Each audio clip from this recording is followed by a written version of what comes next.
The theme I wanted to speak about this week was humility. And nothing is coincidence. Last Thursday night, I was by the Leviah of Shlomo Fisher. I was many years to speak to him every Shabbos. And there are many haspedim for the Rav. And really the theme that came out strongest for all this haspedim was this incredible humility. Incredible. Right? When it came to Hanof, I asked two individuals who's the biggest Talmid Chacham in Hanof. One was my Rosh Koil, Ritza Kaufman, and he told me Rosh Shlomo Safrani. They have to understand, very big people. I don't know if that was. And he told that to me for a reason. And Baruch Hashem, Rav Safrani became my Rav. I was very happy that I heard that. It made an impression on me, became my Rav. But there was another very chashuv gadol in Hanof, Rav Michal Shurkin. He's a Maggid Shir in Taras Moshe. I've known him for almost 40 years. And he said Rosh Shlomo Fisher is way above anybody else in the whole world. As was described Isha Shkoilis, in Nigla, in Nister, in Alocha, in Iyun, everything. He had everything on his fingertips.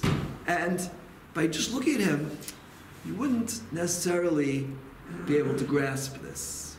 Because he was so good at hiding it, and I can't even say that he was good at hiding it.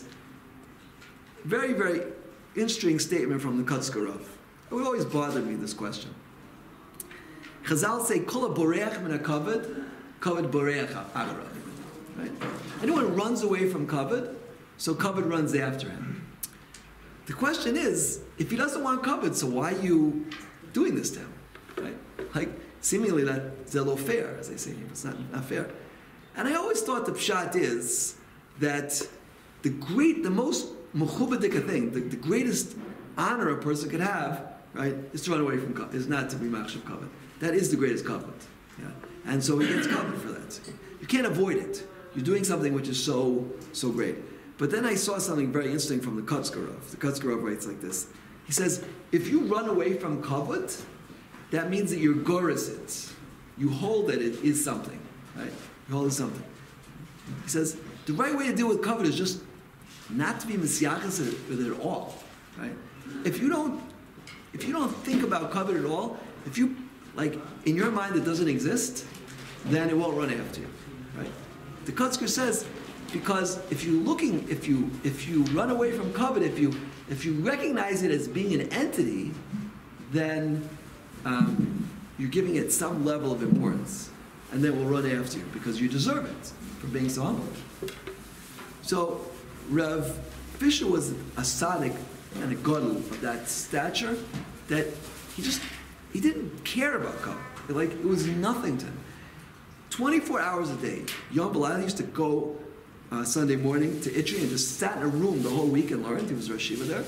He would come home Thursday night, and whole Shabbos, he was learning. I had the privilege on Shabbosim to catch him after the Nates meeting. And it was incredible schus. And I'd like to try to share with you a little bit what I learned from him, and especially this attribute of anava. And B'ezras Hashem, as was said at the Spedim, when a tzaddik and a gadol is nifter, his midos are hefker. And we could take that midah B'ezras Hashem and Keinu Tzaddik.